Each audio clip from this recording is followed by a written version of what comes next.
ওনার বক্তব্য শুনতে শুনতে একটা জায়গায় এসে আমার কেন জানি মনে হইলো উনি কি সুস্থ, কারণ একদম উনি অজ্ঞান হয়ে পড়ে যাওয়ার আগের মুহূর্ত, মানে 2 থেকে 4 সেকেন্ড আগে আমার কেন জানি মনে হইলো উনি কি সুস্থ। ওর মধ্যেই কিন্তু দেখলাম উনি পড়ে গেল। ভাই বুকের এই জায়গাটা ধাক্কা লাগছে আমার।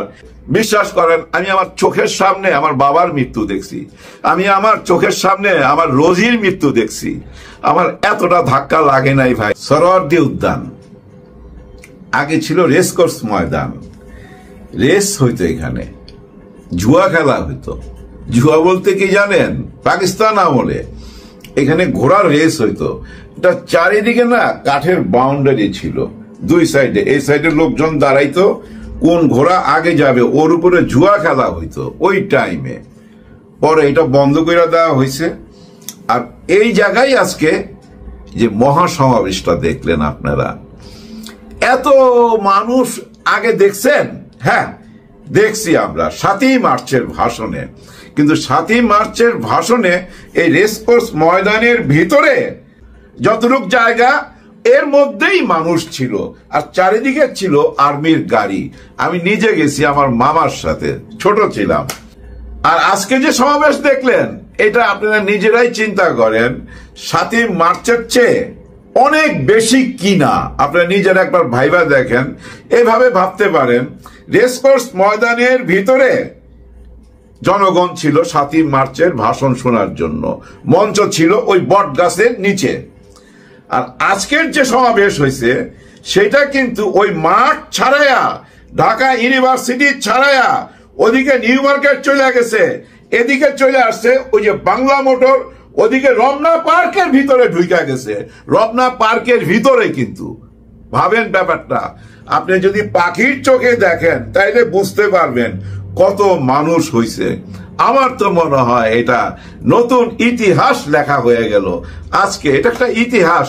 আমার তো মনে হয় জামাতে ইসলাম জন্মের পর থেকে এত বড় আয়োজন আগে করতে পারে নাই, এটাই সবচেয়ে বড় আয়োজন।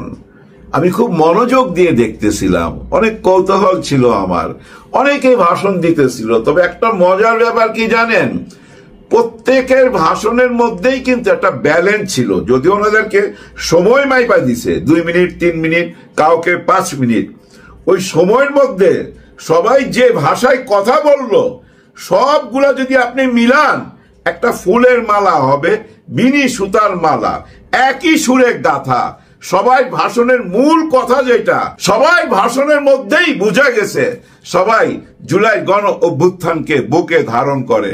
আর ওনাদের বক্তব্যের মধ্যে যে সারমর্মটা ছিল, ওই সারমর্ম বুঝছেন বাতাসে নেচে নেচে যমুনার দিকে যাচ্ছিল, ডাক্তার ইউনূস স্যারের দিকে যাচ্ছিল। আমার মনে হয় ওই টাইমে উনি টেলিভিশনের সামনেই ছিলেন। সাথে কি কেউ ছিল?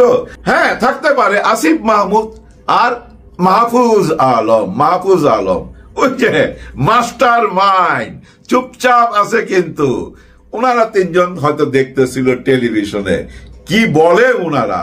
প্রত্যেকের কথা একই সুর, একই বক্তব্য। আগে সংস্কার, আগে বিচার, আগে সংবিধানের রদবদল, তারপরে নির্বাচন। নির্বাচন কোনো অ্যাঙ্গেলই দেওয়া যাবে না, পিআর সিস্টেমে নির্বাচন হইতে হবে, ভোট বাণিজ্য করতে পারবেন না। এই যে আজকে সোহরাওয়ার্দী উদ্যানে যারা আসছিল প্রত্যেকের ভোটের মূল্যায়ন হবে। আরে একজনকে দেখলাম কি জানেন, এরকম উনি কুজো হয়ে গেছে, উনি সঙ্গে নিয়ে আসছেন কি জানেন, চিরা আর মুড়ি আর পানির বোতল। উনাকে জিজ্ঞেস করতেছিল কেন এখানে খাওয়া দিবে না, না না জামাত ইসলাম তো খাওয়া দেয় না। আসলে কিন্তু দেয় না। আরে উনি ওইভাবে 7 থেকে 8 কিলোমিটার হাইটে আসছে এবং উনি ওই সোহরাওয়ার্দী উদ্যানের দিকে যাচ্ছে। দেখছেন ভালোবাসা মানুষের, নিজের খাবার নিয়ে আসছে। গতকালকে রাত্রে থেকেই তো আসা শুরু, ভোরবেলায় ভাই আমি ঘুম থেকে ওইটা প্রথমেই ওইখানে ঢুকছি, আমি সার্চ দিয়েছি যে সোহরাওয়ার্দী উদ্যানের খবর কি। ভাই লোকে লোকারণ্য, 8টার দিকে তো ভাই সবাই চলে আসছে। এর মধ্যে নেতারা আসতে শুরু করলো একে একে। এর মধ্যে ইসলামিক গান হলো, ইসলামিক বক্তব্য রাখলো যারা জুনিয়র, হ্যাঁ নেক্সট যারা নেতা হবে, ওনারা তো নেতা তৈরি করে ভাই, হ্যাঁ নেতা তৈরি করে, তাদের বক্তব্য শুনতেছিলাম, ইসলামিক গান শুনতেছিলাম, গজল শুনতেছিলাম। একটা টাইমে একটু ঘুমায়ও গেছি, হট করে ঘুমটা ভাঙছে, কারণ আমার তো মোবাইল চলতেছে, বুঝছেন। কার গলার আওয়াজ? ডাক্তার শফিকুর রহমান, হায় হায়, যার জন্য আমি অপেক্ষা করতে করতে ঘুমিয়ে গেছিলাম। তখন কিন্তু পরন্ত বিকাল, উনি যে বলতেছিলেন না যে আমি বক্তব্য বেশি বড় করব না, একটু পরে মাগরিবের নামাজ, ওই টাইমে আমার ঘুম ভাঙছে।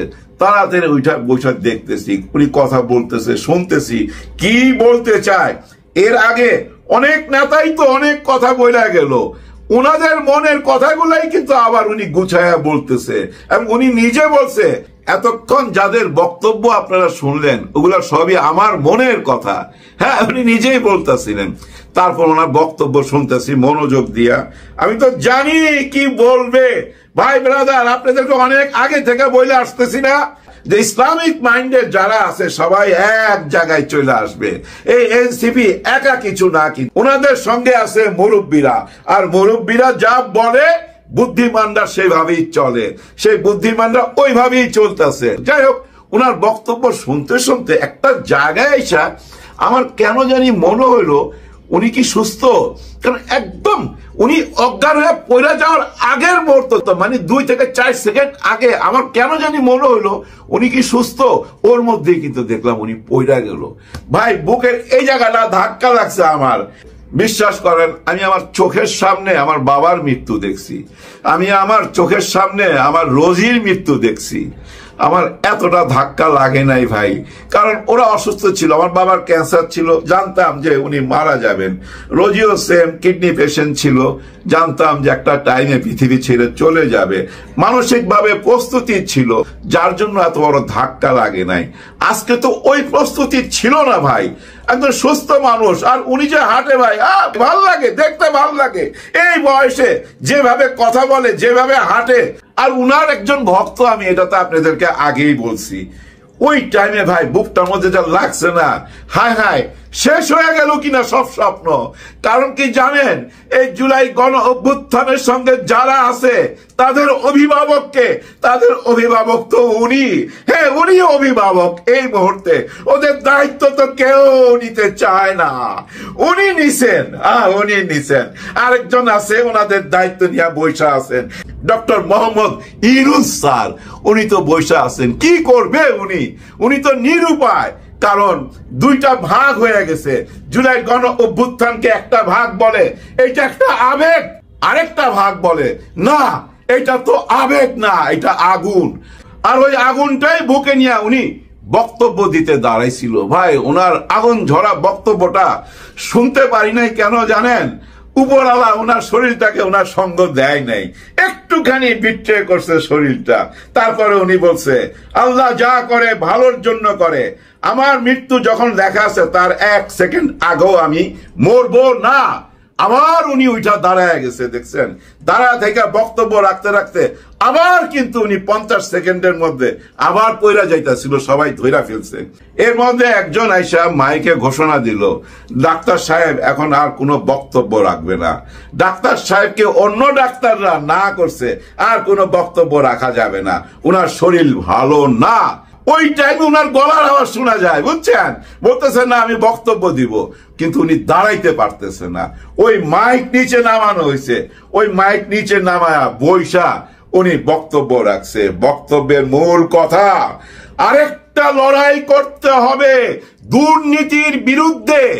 প্রথম লড়াইটা হয়ে গেছে জুলাইতে এক দানবীর সাথে, আর দ্বিতীয় লড়াইটা করতে হবে দুর্নীতির বিরুদ্ধে।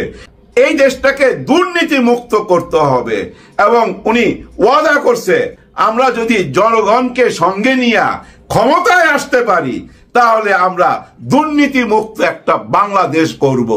আমাদের এমপিরা, আমাদের মন্ত্রীরা কোনো সরকারি ভবন নেবে না, কোনো সরকারি গাড়ি ব্যবহার করবে না, কোন রকম ক্যাশ টাকা লেনদেন করবে না কোন এমপি মিনিস্টার, তাদেরকে টাকাই ছুঁইতে দেওয়া হবে না, এমন একটা দেশ আমরা গড়তে চাই।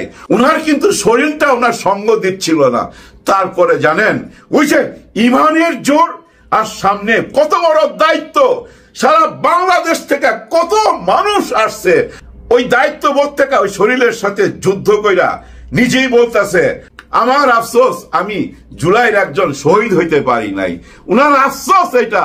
চিন্তা করছেন কতটা বুকের লালন করে। চিন্তা করেন ভাই, একটা মানুষকে ডাক্তাররা না করতেছে, এদিক দিয়ে প্রেশার মাপতেছে, এদিক দিয়ে ইঞ্জেকশন নিয়ে দাঁড়ায় রয়েছে, ওষুধ নিয়ে দাঁড়ায় রয়েছে, উনি কিন্তু হার মানতেছে না।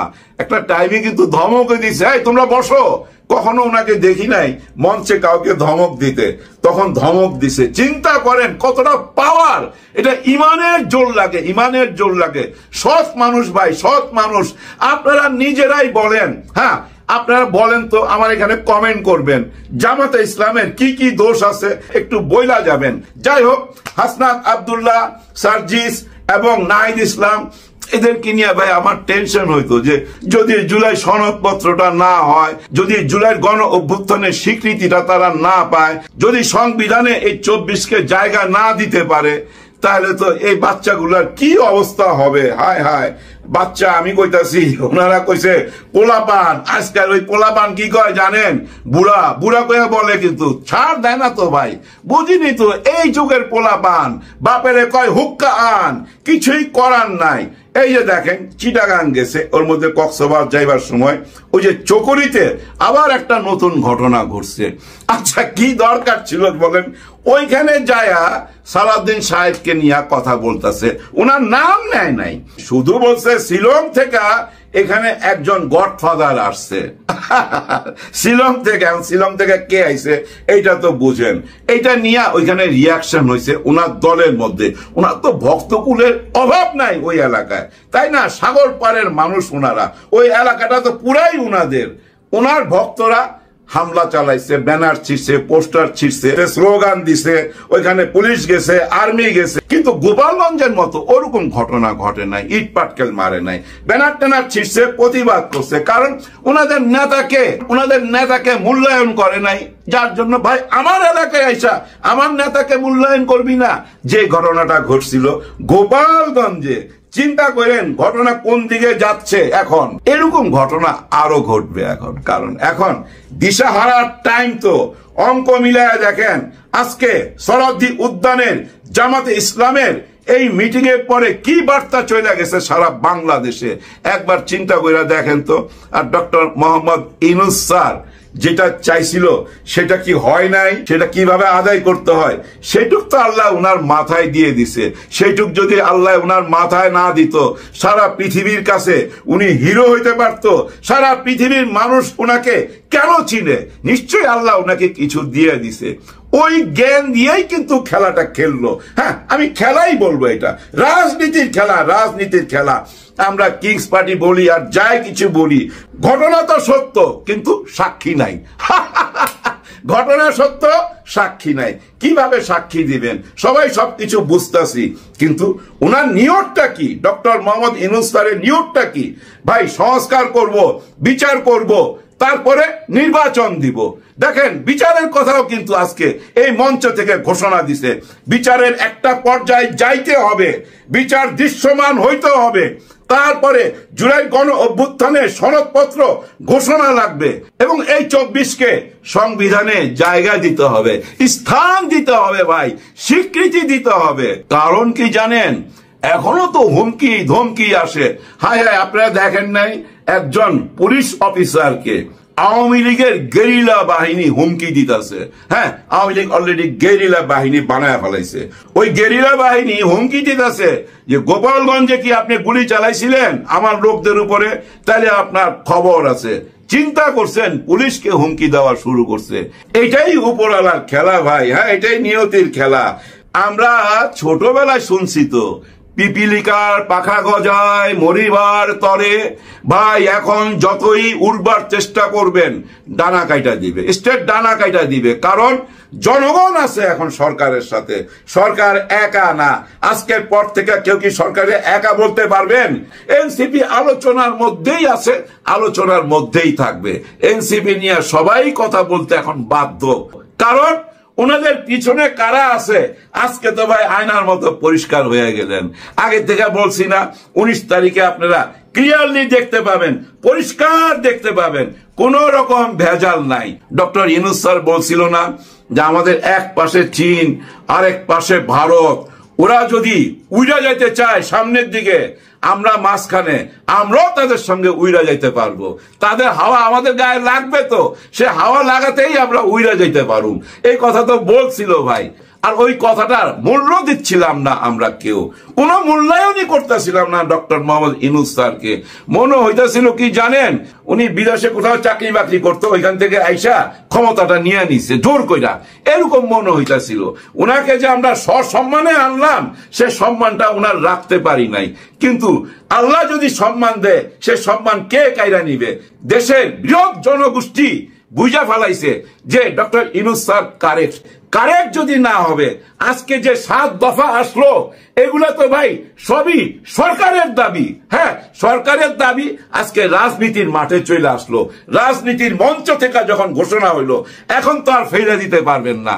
এই যে আজকে 19 জুলাই আমি ক্যামেরার সামনে কথা বলতেছি, ঠিক যে টাইমে, এই টাইমে, গত বছরের এই টাইমে কি ঘটতেছিল? হায় হায়, চারিদিকে আহাজারি, গুলির শব্দ, হেলিকপ্টার উঠতেছে, সাইরেন বাজতেছে, অ্যাম্বুলেন্স যাইতেছে। আর হাসপাতালের মধ্যে মা খুঁজতেছে ছেলের লাশ, বোন খুঁজতেছে ভাইয়ের লাশ। আর যারা আহত হয়েছে তারাও ঠিক মতো চিকিৎসা নিতে পারতেছিল না। ওইখানে ছাত্রলীগের পোলাপান যায়া ওই হাসপাতালও আক্রমণ করতেছিল, কাউকে চিকিৎসা নিতে দিতেছিল না। সারা বাংলাদেশেই তো এই অবস্থা ছিল। মা কাঁদতেছিল পুতের জন্য, বোন কাঁদতেছিল ভাইয়ের জন্য। এই কান্না কি আপনারা ভুলে গেছেন? কিন্তু ওরা তো ভুলতে পারে না, ওদের তো জীবন মরণ যুদ্ধ। ওই যে বলছে না, পিছনে পুলিশ সামনে স্বাধীনতা। এখন কি বলবে জানেন? পিছনে বেঈমান, সামনে স্বাধীনতা। এই পথেই তো চলে গেছে দেশ। তারপর শেষ কথা, আল্লাহ যা করে ভালোর জন্য করে। ওই যে মিল বন্ধন হয় নাই, যে ভালোই হয়েছে। মিল বন্ধন হইলে ভাই এই দেশটা ওই আগের মতেই থাইকা যাইতো। এখন যে ফাটলটা ধরছে না, এই ফাটলটা দরকার ছিল তো ভাই। কোনো কিছু না ভাঙলে, চুরমার না হয়ে গেলে নতুন কিছু এখান থেকে আর গজায় না। ধ্বংস হলেই তো নতুন কিছু হয়। এটাই বলে এই ভিডিওটা শেষ করতে চাই। সবার জন্য সবাই দোয়া করবেন। আল্লাহ হাফেজ।